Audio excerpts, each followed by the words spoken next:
Sabato prossimo 11 novembre alle 17:30 in piazza Ravanusella si terrà la manifestazione per la pace organizzata dalla rete delle associazioni agrigentine, che include le associazioni di volontariato presenti nel nostro territorio, che si sono unite per chiedere il cessate fuoco in Palestina.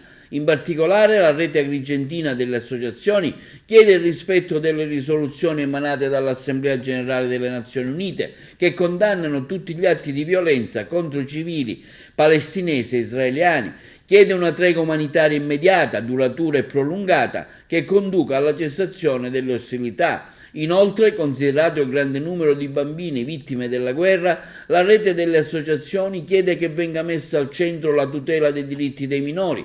A questo proposito viene citata la regina d'Amarete, figura storica cragantina, figlia del tiranno Tirone, che nel 480 a.C., dopo la battaglia di Mera, pretese che nel trattato di pace fosse inclusa la clausola che proibiva ai cartaginesi di sacrificare i figli maschi primogeniti al dio Baal.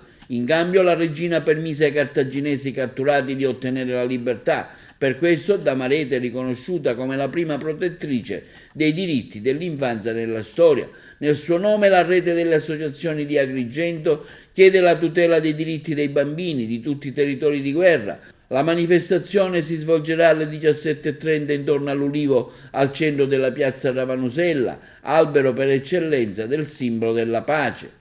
Diverse e tante le associazioni che aderiscono, tra cui l'Arci John Belushi di Agrigento, Immagina Walking, il FAI Giovani, Lega Ambiente, la Core, Laici Missionari Comboniani, il Conalpa Delegazione di Agrigento, l'Ampi Agrigento, il Nuin Baieto, Team Spiagge Pulite, il WWF Sicilia Area Mediterranea, Centro Consumatori Italia, Azione QR Agrigento, Plastic Free Sicilia, Amnesty International, Gruppo 283 di Agrigento.